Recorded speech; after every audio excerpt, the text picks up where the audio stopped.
மக்களே, இன்னைக்கு பாகிஸ்தானுக்கு இந்த அன்பின் மொழியையும் இரக்கத்தின் மொழியையும் எல்லா மொழியையும் கலந்த அந்த மதத்தை சேர்ந்தவனுங்க இங்கே இருக்க எல்லாத்தையும் கொள்ளையடிச்சிட்டு இங்கே இருக்க மக்களை பிரிவினைவாதிகளாக மாற்றிட்டு இங்கே இருந்தே இஸ்லாமியர்கள், கிறிஸ்தவர்கள், இந்துக்கள்னு அவங்களுக்குள்ளேயே சண்டை போடுற அளவுக்கு வேலையை பார்த்து இன்னைக்கு இந்த தேதியில் 1947 ஆகஸ்ட் 14 இஸ்லாமியர்களுக்குன்னு ஒரு நாட்டை பிரித்து கொடுத்துட்டு போனானுங்க இந்த வெள்ளை மிஷினரி சங்கிகள்.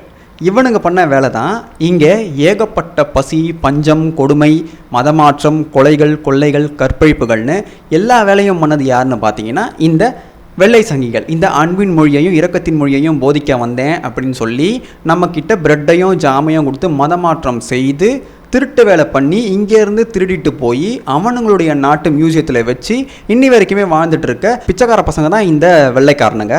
அவனுங்க இங்கே நம்ம எல்லாருக்கும் வாழ்க்கையையும் வாழ்வாதாரத்தையும் நம்ம வாழவே அவங்க தான் எல்லாத்தையும் கற்றுக் கொடுத்தா மாதிரியும், ஜட்டி போடவும் நம்ம ஆய் போனால் தண்ணியை வச்சு கழுவணும்னு அவனுங்க தான் கற்றுக் கொடுத்தா மாதிரியும் இங்கே இருக்க அரிசி பைகள் உருண்டுட்டுருப்பானுங்க. ஆனால் அவனுங்களுக்கே தெரியாத விஷயம் என்னென்னா, இங்கே நாம் தண்ணியை ஊற்றி கழுவிட்டு இருக்கும்போது அங்கே அவனுங்க பக்கெட்டில் அதை வாரி அதை கொண்டு போய் போடுற வேலையை ஒரு சில குழுக்களுக்கு தந்து துணியில் தொடச்சிட்டு இருந்த கேன பசங்க தான் அவனுங்கன்னு இங்கே நிறைய பேருக்கு தெரியாது. இதை நாம் அடிக்கடி சொல்லிக்கிட்டே இருக்கணும். அப்பாவது இவனுங்களுக்கு புத்தி வருதா பார்த்தீங்கன்னா கிடையாது, புத்தி வராது. ஏன்னா அரிசி பைகள் இல்லையா, அதனால் இவனுங்களுக்கு அதெல்லாம் வர வாய்ப்பு கிடையாது. சரி, இப்போ நாம் இந்த பார்ட்டிஷன், இந்த இந்தியாவில் இஸ்லாமியர்களுக்குன்னு ஒரு நாட்டை பிரித்து கொடுத்துட்டு இவனுங்க பாட்டுக்கிட்டு ஒரு சண்டையை உருவாக்கி விட்டுட்டு போயிட்டானுங்க. அதன் மூலமாக இன்னி வரைக்குமே இந்தியா தன்னை சுற்றியுள்ள நாடுகள் மூலமாக அச்சுறுத்தலுக்கு உள்ளாக்கப்பட்டே இருக்குது. ஆனாலுமே இந்தியாவை இவனால் ஒன்றும் பிடுங்க முடியல. அந்த இந்தியாவை எப்படியாவது இவனுங்க இந்த மாதிரியான மத ரீதியான சக்திகள் மூலமாக துண்டாடணும்னு தான் இவனுங்க இந்தியாவை சுற்றி இருக்க அத்தனை நாடுகளையும் பிரிச்சுட்டு அதில் அங்கே இருக்க நாடுகளுக்கு ஹெல்ப் பண்ணுறேன்னு எல்லா விதமாகவும் ஹெல்ப் பண்ணிவிட்டு இந்தியாவை தாக்குறதுக்கான வேலையை இவனுங்க இந்த வெளிநாட்டு நிதி மூலமாகவும் ஒரு பக்கம் வேலையை பார்த்துட்ருக்கானுங்க. இந்த பக்கம் தீவிரவாதிகளை வச்சு இந்தியாவை அழிக்கிற வேலையும் பார்த்துட்ருக்கானுங்க. இன்றைக்கி ஆகஸ்ட் 14, 1947 பாகிஸ்தானுக்கு சுதந்திர தினத்தை, அதாவது சுதந்திரத்தை கொடுத்து அது சுதந்திர தினமாக இன்னி வரைக்குமே கொண்டாடப்பட்டு வருது. அன்னைக்கு அந்த நாளில் பாகிஸ்தானில் இந்து மக்களுடைய சதவீதம், அதாவது பாகிஸ்தான் ப்ளஸ் பங்களாதேஷில் பார்த்தீங்கன்னா இந்து மக்களுடைய சதவீதம் 20% மேலே இருந்துச்சு. இங்கே நம்ம இந்தியாவில் வாழக்கூடிய இஸ்லாமியர்கள்கிட்ட இங்கே இருக்க மதவெறியர்கள் எப்படி அவங்க மூளைச்சலவை செய்கிறாங்கன்னு பார்த்தீங்கன்னா, இங்கே இஸ்லாமியர்களுக்கு வாழ இடமே இல்லை.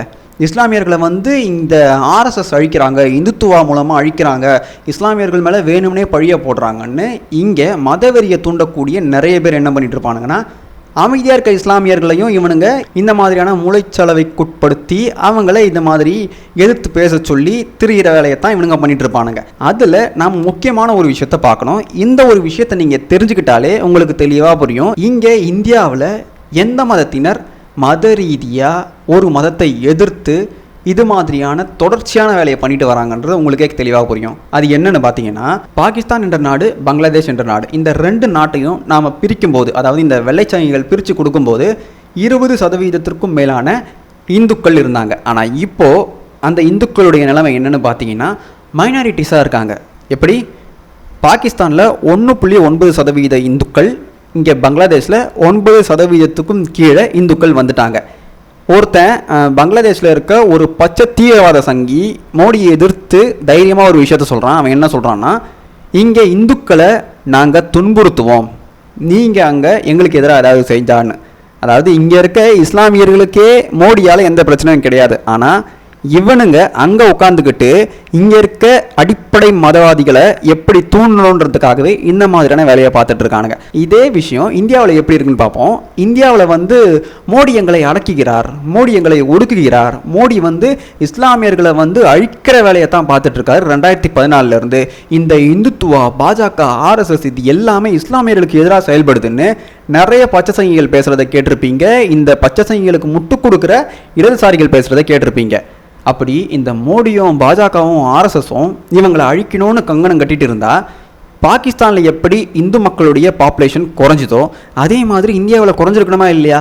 ஆனால் இந்தியாவில் அதுக்கு நேர் எதிராக இருக்கே.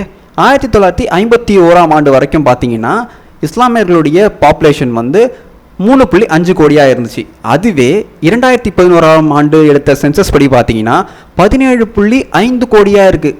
எப்படி ப்ரோ இங்கே வந்து இஸ்லாமியர்களை வந்து ஒடுக்குறாங்க, நசுக்கிறாங்க, கொல்றாங்க, வாழ விடலை, அவங்களுக்கு வாழ இடமே இல்லைன்னு ஊர்ந்துட்டுருக்கவங்க எப்படி 3.5 கோடியிலிருந்து 17.5 கோடியாக மாறினாங்க? சரி, அது கூட விட்டுரும். 2011 வரைக்கும் பாஜக இல்லை, அதனால் அவங்க வந்து எதுவுமே பண்ணலை. 2014க்கு மேலே தான் அவங்க வந்தாங்கன்னு நிறைய பேர் ஊட்ட வாய்ப்பு இருக்குது. அதுலேயும் இப்போ பார்த்தீங்கன்னா சென்சஸ் எடுக்காமலேயே இந்த 2011ஆம் ஆண்டு எடுத்த சென்சஸ் படி பார்த்தீங்கன்னா 14.2% இஸ்லாமியர்களுடைய மக்கள் தொகை பெருகிருக்கு. இப்போ ஒரு ரஃபா கணக்கு பண்ணி சொல்றாங்க. என்ன சொல்றாங்கன்னா, இப்போ அந்த வளர்ச்சி அளவிற்கு இருக்கிறது அப்படின்னு சொல்றாங்க. அப்படின்னா இஸ்லாமியர்கள் அவங்களுடைய மக்கள் தொகை இந்தியாவில் எப்பவும் போல வளர்ந்துட்டே தான் இருக்கு. இங்க யாரும் அவங்கள அடக்கவும் இல்லை, அடிக்கவும் இல்லை, நசுக்கவும் இல்லை, பிதுக்கவும் இல்லை. இங்க RSS, பாஜக, மோடி, அமித்ஷா எதுவுமே பண்ணல அவங்களுக்கு எதிராக. இந்த மாதிரியான விஷயம் தெளிவாக நாம் தேடினாலே தெரியும். ஆனால் இதை பற்றி எதுவுமே பேசாமல் பாகிஸ்தான்லேயும் பங்களாதேஷ்லேயும் தினம் இன்னி வரைக்குமே இந்துக்களுக்கு எதிரான வன்முறைகள் அவ்வளவு கொடூரமாக நடக்குது. ஆனால் அதை பற்றி பேச இங்கே எவனுமே கிடையாது. ஆனால் இந்தியாவில் இந்துக்கள் இந்த இஸ்லாமியர்களை வந்து அழிக்கிறாங்க, அவங்கள வந்து இவங்க வாழ விடாமல் பண்ணுறாங்கன்னு உருண்டுட்டு இருக்கானுங்க. இதிலிருந்தே தெரிஞ்சுக்கோங்க இது எப்பேற்பட்ட பொய். இந்த பொய்யை வச்சு இங்கே யாரெல்லாம் வாழ்ந்துட்டு இருக்கானுங்கன்றத புரிஞ்சுக்கோங்க. இந்த ஆகஸ்ட் 14ஆம் தேதி இன்னைக்கு வந்து பாகிஸ்தானுக்கு சுதந்திர தினம். ஆனால் பாகிஸ்தானுக்கு சுதந்திரம் கொடுத்த அன்னைக்கே வெள்ளையன் தெளிவாக ஒரு விஷயத்த முடிவு பண்ணி சொல்லிட்டு போயிருக்கான். அது என்னன்னா, இந்த பாகிஸ்தான் நாடு உருப்படாது. ஏன்னா இந்த சுதந்திரம் எல்லாமே ஒரு குறிப்பிட்ட இந்த இஸ்லாமிய மதத்தை மையப்படுத்தி தான் ஜின்னா வாங்கினாரு. ஆனால் அவங்களால இந்த நாட்டை சரியாக வழிநடத்த முடியாதுன்னு 1947ஆம் ஆண்டே சரியாக கணிச்சிட்டு போயிருக்கானுங்க. இந்த அன்பின் மொழியையும் இரக்கத்தின் மொழியையும் இங்கே போதனை செய்ய வந்து இந்த மாதிரி நாட்டை பிரித்து கொடுத்துட்டு போன இந்த வெள்ளை சங்கிகள். ஆனால் அவன் கரெக்டாக கணித்த மாதிரி பாகிஸ்தான் இப்போ நாசமான ஒரு நாடாக தான் இருக்குது. ஏன்னா பலுச்சிஸ்தான் கிட்டேயும் அடி வாங்கி ஓடி வரானுங்க, துண்டக்கானும் துணியக்கானும் ஓடி வரானுங்க, எங்களை அங்கே அடிக்கிறாங்கன்னு சொல்லிட்டு. ஆனால் நீ அங்கேருந்து ஓடி வந்த பார்த்தியா அடி வாங்கிட்டு, அது தவறானதுன்னு பாகிஸ்தான் நாட்டை சேர்ந்த இராணுவ வீரர்களை பாகிஸ்தான் நாட்டுக்காரனுங்களே என்ன பண்ணுறானுங்கன்னா கூப்பிட்டு வச்சு பெல்ட் ட்ரீட்மெண்ட் கொடுத்துட்ருக்கானுங்க. அந்தளவுக்கு கேவலமான ஒரு நாடாக தான் இன்னைக்கு சுதந்திரம் பெற்ற இந்த பாகிஸ்தான் நாடு மாறி போயிருக்கு. இப்பேற்பட்ட ஒரு நாடு தான் வேணும்னு அடம்பிடிச்சி இந்த ஜின்னா நவகோலி மசாக்கர் எல்லாத்தையும் பண்ணி ஒரு நாட்டை பிரிச்சுட்டு போய் இந்த நாடு இவ்வளவு கேவலமாக ஆகும்னு அவருக்கு தெரிஞ்சிருந்தா எனக்கு தெரிஞ்சு அவர் இப்படி ஒரு நாடை கேட்டிருக்க மாட்டோரோன்ற சந்தேகம் எனக்கு எழும்புது. 1946ஆம் ஆண்டு, அதாவது இந்த பாகிஸ்தான் பிரிவினைக்கு முன்னாடி பாகிஸ்தானை எப்படி நாம் அடைஞ்சே தீரணும்னு இவங்க எல்லாம் பேசிகிட்டு இருக்காங்க. யார்? முஸ்லீம் லீகை சேர்ந்த எல்லாருமே பேசிகிட்டு இருக்காங்க. அப்போ ஜின்னா சொல்கிறாரு, பாகிஸ்தான் என்ற நாடை நாம் அடைந்ததும் அங்கு வரக்கூடிய சட்டங்கள் அனைத்துமே இஸ்லாமிய மதத்தின் அடிப்படையில் இருந்து தான் இயற்றப்படுமே தவிர இங்கே இருப்பது போல இருக்காதுன்னு நான் உங்களுக்கு உறுதி தரேன்னு அவர் என்ன பண்ணுறாரு, வெளிப்படையாகவே சொல்கிறாரு. இதை கேட்டு எல்லாருக்குமே சந்தோஷம் வந்துருச்சு. இதுக்கடுத்து இவங்க என்ன பண்ணுறாங்கன்னா, இந்தியாவில் இருக்கக்கூடிய பாகிஸ்தான் என்ற நாடு வேணும்னு சொல்கிறவங்களுடைய ஆதரவை பெற, குறிப்பாக இஸ்லாமியர்களுடைய ஆதரவை பெற என்ன பண்ணுறாங்கன்னா ஒரு டாக்டிக்ஸை பயன்படுத்துகிறாங்க. அதில் முக்கியமாக 3 ஸ்லோகனை பயன்படுத்துகிறாங்க. அதில் முதல் யுக்தி எதுன்னு பார்த்தீங்கன்னா, இன்னை வரைக்குமே அந்த யுக்தியை வந்து இந்தியாவில் பயன்படுத்திட்டு தான் வராங்க. அது என்னென்னு பார்த்தீங்கன்னா, இஸ்லாமிய மதம் பேராபத்தில் இருக்கிறது, அதை அழிக்க பார்க்கிறார்கள். ஆனால் யார் தான் அழிக்க பார்க்குறாங்கன்னு இன்னி வரைக்குமே எனக்கு தெரியல. இந்த ஸ்லோகன் வந்து ஃபர்ஸ்ட் டாக்டிக்ஸாக இதை பயன்படுத்துகிறாங்க 1946ஆம் ஆண்டு இந்த பாகிஸ்தான் பிரிவினைக்கு முன்னாடி. அதுக்கடுத்து 2வது ஸ்லோகன் தான் ரொம்ப அருமையான ஸ்லோகன். நீ ஒரு இஸ்லாமியனாக இருந்தால் நீ முஸ்லீம் லீகுக்கு ஓட்டு போட வேண்டும், இல்லைன்னா நீ இஸ்லாமியனே கிடையாதுன்னு இஸ்லாமியர்களை கில்ட் ட்ரிப் பண்ணி விட்டாங்க. இது எப்படின்னா, நீ தமிழ்னா இருந்தால் ஷேர் பண்ணு ப்ரோ, தமிழ்னா இருந்தால் லைக் பண்ணு ப்ரோ, இந்த மாதிரியான நகைச்சுவையெல்லாம் நடந்தது இல்லையா? அதே மாதிரி தான் அந்த காலத்தில் 1946ஆம் ஆண்டு இவங்க பண்ணியிருக்காங்க. இது 2வது டாக்டிக். 3வது டாக்டிக்ஸ் என்னன்னு பார்த்தீங்கன்னா, பாகிஸ்தான் கா மத்லப் கியா லா இலாஹா இல்லல்லா. இந்த வார்த்தையை நிறைய பேர் கேள்விப்பட்டிருப்பீங்க. இதனுடைய பொருள் என்னன்னு தேடி படிங்க. எல்லாத்தையுமே நான் சொல்லிட்டா உங்களுக்கு சுலபமாயிடும் இல்லையா? இந்த வார்த்தைகளுடைய பொருள் மட்டும் என்னன்னு பாருங்கள். ஏன்னா நான் இதை வந்து இஸ்லாம் பற்றி தெரிஞ்சுக்கும் போதும் பாகிஸ்தான் பற்றி தெரிஞ்சுக்கும் போது தான் எனக்கே இது ஷாக்கிங்காக இருந்தது. ஏன்னா இதன் மூலமாக எனக்கு ஒரு விஷயம் தெளிவாச்சு. இஸ்லாமியர்கள் என்றைக்குமே எந்த கடவுளையும் அவங்க ஏற்றுக்க மாட்டாங்க. அவங்களுடைய ஒரே கடவுள் அல்லாஹ் அப்படின்ற விஷயம் எனக்கு இதை பற்றி தெரிஞ்சதுக்கப்புறம் தான் தெரிஞ்சுது. அதனால் அவங்களுடைய மார்க்கம் என்ன போதிக்குதோ அதை மட்டும்தான் இவங்க பின்பற்றுவாங்களே தவிர இவங்க இந்த செக்குலரிசத்துக்குள்ளெல்லாம் அவங்க வரவே மாட்டாங்க. ஏன்னா என்றைக்குமே அவங்களுக்கு முதலில் உயர்ந்தது அவங்களுடைய மதமும் அவங்களுடைய கடவுளும் அவங்களுடைய போதனைகளும் மட்டும்தான். அதனால் இப்படி இந்த 3 டாக்டிக்ஸையும் 3 ஸ்லோகன்ஸையும் என்ன பண்ணுறாங்கன்னா, இவங்க பாகிஸ்தான் என்ற நாடு வேணுன்றதுக்காக ஒவ்வொரு வீதியிலையும் இறங்கி குரானை கையில் வச்சுக்கிட்டு இவங்க என்ன பண்ணுறாங்கன்னா, இதை எல்லா இஸ்லாமியர்கள் மத்தியிலும் சொல்கிறாங்க. இந்த விஷயத்தை யார் சொல்கிறான்னு பார்த்தீங்கன்னா, பஞ்சாபுடைய கவர்னராக இருந்த பர்டன் கிளான்சியன் இதை சொல்கிறாரு. யார்கிட்ட? அவருடைய சக வைஸ்ராய் கிட்ட சொல்கிறாரு. ஐயா, நாம் தப்பு பண்ணிட்டோம்னு நினைக்கிறேன். பாகிஸ்தான் என்ற நாடு கண்டிப்பாக பிரிஞ்சு உண்டாச்சுன்னா கண்டிப்பாக அதன் மூலமாக இந்தியாவுக்கு நன்மை ஏற்படாது. இந்தியாவில் இருக்கும் இஸ்லாமியர்களுக்குமே அதனால் தீங்குதான் உண்டாகும். ஏனென்றால் இப்போதே இவர்கள் இங்கு இருக்கக்கூடிய பிற மதத்தவர்களை எதிர்த்து இவர்கள் சில வேலைகளை செய்கிறார்கள். இதனால் எதிர்காலத்தில் என்ன ஆகும் என்பதை என்னால் கற்பனை செய்து கூட பார்க்க முடியவில்லைன்னு பஞ்சாப் கவர்னராக இருந்த பர்டன் கிளான்சி சொல்கிறாரு அவருடைய வைஸ்ராய்க்கு. ஸோ இதை பற்றி நல்ல வெள்ளசங்கிகளும் இந்த வெள்ளசங்கி குரூப்பில் இருந்திருக்காங்க. அவங்க நிறைய பேர் இந்த பாகிஸ்தான் பிரிவினையை வந்து தவறான விஷயம், இது மிகப்பெரிய சிக்கலில் கொண்டு போய்விடும், நிறைய உயிர் சேதம் ஆகும்னு லார்ட் மவுண்ட் பேட்டன் கிட்டே சொல்லியிருக்காங்க. ஆனாலும் இந்த பிரிவை நம்மளால் தடுக்க முடியாதுன்னு அங்கே இருக்க எல்லாருக்குமே தெரியும். அப்படி இருந்தாலுமே நம்மளால் முடிஞ்ச அளவுக்கு உயிர் சேதத்தை தடுக்கலாம்னு நாம் முயற்சி பண்ணணும் அப்படின்னு சொல்லியும் அந்த வெள்ளசங்கிகள் என்ன பண்ணிட்டாங்கன்னா, நம்மளால் எதுவும் பண்ண முடியாது, ஆளுக்கு பிரித்து கொடுத்துட்டு நம்ம இடத்த காலி பண்ணிட்டு போயிட வேண்டியது தான், வந்த வரைக்கும் நமக்கு லாபம், நாம் திருடிட்டு இங்கே ஆண்டவரை விதைச்சிட்டு நாம் கிளம்பிட வேண்டியதானே. இவனுங்க என்ன பண்ணிட்டாங்கன்னா, பொட்டி படுக்க பேக் பண்ணிவிட்டு கிளம்பிட்டானுங்க. இங்கே இவங்களுக்கு சுதந்திரம் வந்துடுச்சு. இந்த ஸ்லோகன்ஸ் எல்லாத்தையும் பயன்படுத்தி தான் இந்த முஸ்லீம் லீக் என்ன பண்ணுறாங்க, பாகிஸ்தான் என்ற நாடு கட்டாயம் தேவைன்னு ஒரு பிம்பத்தை இங்கே இருக்கக்கூடிய இஸ்லாமியர்களுக்குள்ளே புகுத்துனாங்க. இப்படி புகுத்தி தான் பாகிஸ்தான் என்ற நாடு உருவாகவே இது மாதிரியான வேலைகள் முன்வைக்கப்பட்டதுன்னு இங்கே இருக்க நிறைய பேருக்கு தெரியாது. அதுலேயும் அவங்க குறிப்பாக முதல்ல அவங்க கையில் ஏந்திய ஆயுதம் எதுன்னு பார்த்தீங்கன்னா, இஸ்லாமிய மதத்துக்கு ஆபத்து அப்படின்னு தான் இவங்க ஆரம்பித்தாங்க. இன்னி வரைக்குமே அதை சொல்லிகிட்டே இருக்காங்களா இல்லையான்னு உங்களுக்கே தெரியும். இப்படித்தான் இவங்க என்ன பண்ணிட்டு இருப்பாங்கன்னா, ஆபத்து ஆபத்துன்னு சொல்லிட்டு இருப்பாங்க. ஆனால் யாராலடா ஆபத்துன்னு கேட்டால் பதில் தெரியவே தெரியாது. இங்கே இன்னுமே சொல்லப்பட்டு உயிர்ப்போட இருக்கிற ஒரு நகைச்சுவை என்னன்னு பார்த்தீங்கன்னா, ஆர்எஸ்எஸ்லேருந்து யாருமே இந்த சுதந்திர போராட்டத்துக்காக கலந்துக்கவே இல்லை. சாவர்கர்லாம் என்ன பண்ணார், ஷூ நக்கிட்டு இருந்தாருன்னு இந்த மாதிரி உருண்டுட்டுருப்பானுங்க. அதெல்லாம் மிகப்பெரிய கதைன்னு சாவர்கர் ஃபர்ஸ்ட் பார்ட்லேயே நான் சொல்லியிருப்பேன். இதில் ஜின்னாவே அவருடைய வாயால் ஒரு ஸ்டேட்மெண்ட் சொல்கிறாரு. அதுலேயும் மவுண்ட் பேட்டனை பற்றியும் சர்ச்சில் பற்றியும் அவர் பெருமையாக பேசுகிறாரு. இதில் என்னென்னா, சார் சொல்கிறாரு, எந்த ஒரு இஸ்லாமியரும் நம்முடைய பிரிட்டிஷுக்கு எதிராக நடக்கவே இல்லை, நடந்ததே கிடையாது. அதுவும் இல்லாமல் நாம் நம்முடைய இஸ்லாமியர்களை அவங்களுக்கு இராணுவ வீரர்களாக தந்திருக்கோம். 2 சண்டையிலையுமே நாம் இந்த நம்முடைய பங்கை அதில் செலுத்தியிருக்கோம். அதையும் தாண்டி நம்முடைய இஸ்லாமிய தலைவர்கள் யாருமே பிரிட்டிஷுக்கு எதிராக செயல்பட்டு அவங்க சிறை சென்றதே கிடையாது. இதுதான் நம்முடைய வரலாறுன்னு இதை பெருமையாக யார் சொல்கிறது, ஜின்னா சொல்கிறாரு. இதை சர்ச்சிலுமே இந்த விஷயத்தை பார்த்து பெருமைப்படுத்தி பேசினதாகவும் ஜின்னா வந்து புலகாங்கிதம் அடைகிறாரு. ஆனால் இங்கே இருக்க ஒரு குரூப் என்ன சொல்லிட்டு இருப்பாங்கன்னு பார்த்தீங்கன்னா, நாங்கள் வந்து சுதந்திரத்திற்காக போராடினோம், ஆர்எஸ்எஸ்லேருந்து யாராவது போராடினாங்களா?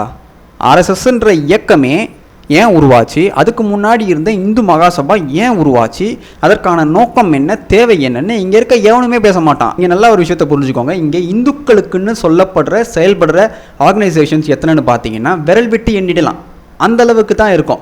ஆனால் இஸ்லாமியர்களுக்குன்னு செயல்படுற ஆர்கனைசேஷன்ஸுடைய எண்ணிக்கை பார்த்தீங்கன்னா 150க்கும் மேலே இருக்கும். அதே மாதிரி தான் கிறிஸ்தவர்களுக்குன்னு செயல்படக்கூடிய ஆர்கனைசேஷன்ஸ் எண்ணிக்கை பார்த்தீங்கன்னா அதுவும் எண்ணற்ற வகையில் இருக்கும். ஆனால் இங்கே இந்த 2 குரூப்பும் யாரை வந்து தப்பாக பேசிகிட்டு இருக்காங்க, யாரை வந்து இவனுங்க சங்கி, யாரை வந்து இவங்க தங்களுடைய சிறுபான்மையின மதத்தை வந்து அழிக்க வேலையை பார்க்குறாங்கன்னு இவங்க யாரை குறை சொல்லிட்டு இருக்காங்கன்னு தெரியுதா? இவங்களுக்குன்னு எண்ணற்ற ஆர்கனைசேஷன்ஸை வச்சு செயல்பட்டு இருக்காங்க. அதுலேயும் வெளிநாட்டிலிருந்து வர நிதியை வச்சு இங்கே மதமாற்றம் வேலையை பண்ணிட்டு இருக்காங்க. அப்படி இருந்தும் விரல் விட்டு எண்ணக்கூடிய அளவுக்கு ஆர்கனைசேஷன்ஸை வச்சு மதமாற்றம் வேலை செய்யாமல் இந்து மக்களுக்காகவே இருக்கிறோன்னு சொல்லிட்டு இருக்கவங்கள இவனுங்க வந்து மதவெறியர்கள்னு போர்ட்ரே பண்ணுறானுங்கன்னா, இதில் உண்மையான மதவெறியர்கள் யாருன்னு நான் சொல்லணும்னு அவசியம் கிடையாது. இதை பார்த்தோம், இதை தெரிஞ்சும் நீங்கள் இல்லை இந்துத்துவம் ஆர்எஸ்எஸ்னு எவனா பேசுனீங்கன்னா உங்களுக்கு மண்டையில் மூளை கிடையாது, மண்டையில் மூளைக்கு பதிலாக மாட்டுச்சாணமும் மதவெறியும் தான் நிறைஞ்சிருக்குன்னு சொல்லணும். பாகிஸ்தானுக்கு சுதந்திரத்தை தந்த வெள்ளைக்காரனுங்களே என்ன சொல்கிறானுங்கன்னா, இந்த பாகிஸ்தானுக்கு சுதந்திரம் வாங்கிட்டு பாகிஸ்தான் என்ற நாடை வாங்கின இந்த முஸ்லீம் லீகுக்கு எந்த ஒரு செயல் திட்டமும் கிடையாது, எந்த ஒரு தொலைநோக்கு பார்வையும் கிடையாது, எந்த ஒரு நோக்கமும் கிடையாது நாட்டை எப்படி வழி நடத்த வேண்டும் என்று. இவர்களுக்கு துளி அளவும் அரசாங்கம் நடத்த தகுதியே இல்லைன்னு வெள்ளைச்சங்கிகளே சொல்கிறானுங்க. ஏன்னா அங்கே இந்த முஸ்லீம் லீக் பாகிஸ்தானை அடைஞ்சதும் அவங்களுக்கு எதிராக எந்த ஒரு கட்சியும் வளர்ந்துடக்கூடாதுன்னு யாராவது எதிர்த்து எழுந்தால் அவங்கள இஸ்லாமியர்களுக்கு எதிராகவே போர்ட்ரே பண்ணுறதையே இவங்க வேலையாக ஆரம்பத்திலேயே செயல்படுத்த ஆரம்பிச்சிட்டாங்கன்னு வெள்ளை சங்கிகளே சொல்கிறானுங்க. ஏன்னா இவங்களுக்கு இந்த முஸ்லீம் லீகை தக்க வச்சுக்கணும்னு நினச்சாங்களே தவிர அதன் மூலமாக அதை ஒரு தேசிய அளவிலான ஒரு பார்ட்டியாக கொண்டு போகணுன்ற அறிவு இவங்களுக்கு இல்லை. அதையும் தாண்டி இவங்களுக்கு ஒரு நாட்டை நிர்வகிக்கக்கூடிய திறமையும் செயல் திட்டமும் இல்லாமலே தான் இவங்க பாகிஸ்தான் என்ற நாட்டையே வாங்கி வச்சு விளையாடிட்டு இருக்காங்கன்னு வெள்ளைச்சங்கிகள் சொல்கிறானுங்க. ஏன்னா எந்த ஒரு தொலைநோக்கு பார்வையும் திட்டமும் இல்லாமல் ஒரு நாட்டை யாராலையுமே என்ன பண்ண முடியாது, ரன் பண்ண முடியாது. அதனால தான் இன்றைக்கி பாகிஸ்தான் குப்பைகளில் இருக்குது. இப்படி எந்தவித திட்டமும் இல்லாமல் உருவான நாடு தான் இப்போது குப்பையில் இருக்குது. ஆனால் இந்த குப்பையில் இருக்க இந்த நாட்டை, பிச்சை எடுத்து வாழக்கூடிய இந்த நாட்டை இந்த ரேங்கிங் சிஸ்டத்தில், இன்டர்நேஷ்னல் ரேங்கிங்லாம் நீங்கள் பார்த்துருப்பீங்க, அதில் பார்த்தீங்கன்னா சுகாதாரத்தில் இந்தியாவை விட முன்னிலையில் இருக்குது, சுற்றுச்சூழல் பராமரிப்பில் இந்தியாவை விட முன்னிலையில் இருக்குது, இராணுவத்தில் இந்தியாவை விட முன்னிலையில் இருக்குது, அங்கே இருக்கக்கூடிய பொருளாதாரத்தில் இந்தியாவை விட முன்னிலையில் இருக்குன்னு நீங்கள் இந்த ரேங்கிங்கை பார்த்தவொன்னே தெரிஞ்சுக்கலாம் இது எப்பேற்பட்ட திருட்டுத்தனமான இந்தியாவுக்கு எதிரான ரேங்கிங்கிறது கிளியராக புரியும். அதாவது பிச்சை எடுத்து வாழ்ந்துட்டு இருக்கானுங்க. அந்த நாட்டை இவனுங்க உயர்த்தி இந்தியாவுக்கு முன்னாடி போடுறதையே வேலையாக பார்த்துட்டு இருப்பானுங்க. பங்களாதேஷும் சரி, இந்த ஸ்ரீலங்காவையும் சரி, இந்த பாகிஸ்தானையும் சரி, இவனுங்க என்ன பண்ணுவானுங்கன்னா முன்னிலைப்படுத்துவானுங்க. ஆனால் இந்தியா இந்த நாடுகளுக்கு கீழே, ஆசியாவிலேயே கொடூரமான நாடு இந்த இந்தியா தான்னு இவனுங்க என்ன பண்ணுறானுங்கன்னா ஒரு நெகட்டிவ் போர்ட்ரே பண்ணுறதால இந்த ரேங்கிங் சிஸ்டம் எந்த அளவுக்கு நகைச்சுவையானதுன்னு தெரியாத இங்கே இருக்க உள்ளூர் கோமாளிகள் பார்த்தீங்களா, பாகிஸ்தானை விட இந்தியா ரொம்ப கீழ்நிலையில் இருக்குது, பங்களாதேஷை விட கீழ்நிலையில் இருக்குன்னு ஊர்ந்துட்டு இருப்பானுங்க. இதில் இவனுங்க படித்து பட்டம் வாங்கிய தன்னைத்தானே அறிவாளின்னு நினச்சிட்டு சுற்றுற இந்தியாவின் கோமாளிகள். இந்த பாகிஸ்தான் ஆரம்பிக்கும் போதே எந்த ஒரு திட்டமும் இல்லாத ஆரம்பிக்கப்பட்ட நாடு தான். அதனால தான் அந்த நாடு இப்படி குப்பையில் இருக்குன்னு கூட இவனுங்களுக்கு எதுவுமே தெரியாது. இங்கே இந்தியாவில் உட்காந்துக்கிட்டு பாகிஸ்தானுக்கு முட்டு கொடுப்பானுங்க இல்லையா, அவனுங்களுக்கு துளியும் தெரியாது. பாகிஸ்தான் பிரிவினையின் நகைச்சுவை என்னென்னா, வெறும் 7 ஆண்டுகளில் 1940 ஆரம்பித்த இந்த விஷயம் 1947 இவங்களுக்கு கிடைச்சிடுது. பாகிஸ்தான் என்ற நாடு இவங்களுடைய கைக்கு போயிடுது.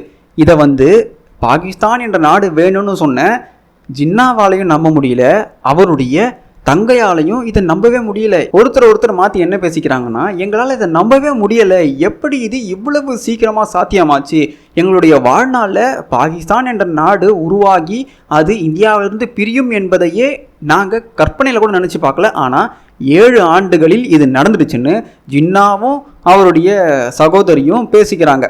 அப்படி இருக்கும்போது இவங்களுக்கே பாகிஸ்தான் என்ற நாடு உருவாகி அது இந்தியாவை விட்டு பிரிந்து வரும்னே தெரியாமல் ஒரு சந்தேகத்தில் தான் என்ன பண்ணுறாங்க, பாகிஸ்தான் என்ற நாடு வேணும்னு ஆரம்பிக்கிறாங்க. ஆனால் கிடைச்சிடுது.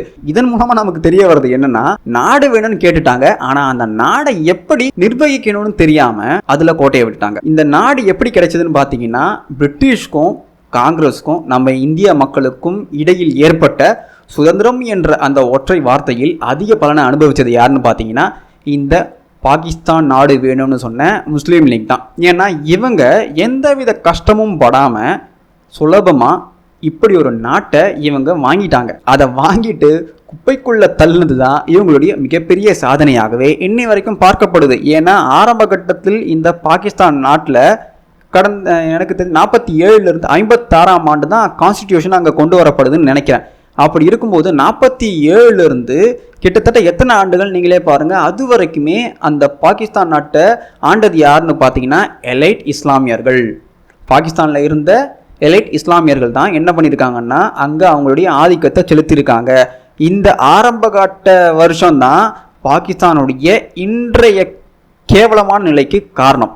ஏன்னா ஆரம்பத்திலேயே இதை ஒரு நாடாக இந்த நாட்டில் நாம் இப்படியெல்லாம் பண்ணணுன்ற ஒரு செயல் திட்டத்தோடு இவங்க இந்த நாட்டை வாங்கியிருந்தாங்கன்னா இந்த நாடு இன்னைக்கு குப்பையில் போயிருக்க அவசியமும் கிடையாது, தீவிரவாதத்துக்கு அடிப்படையாக உதவி செய்யக்கூடிய நாடாகவும் இருந்திருக்க வேண்டிய அவசியமும் கிடையாது.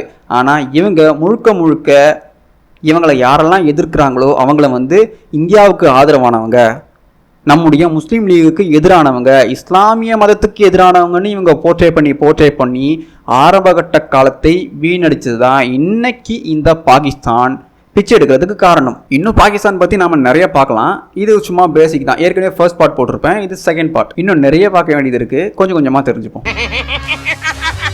Until we meet again.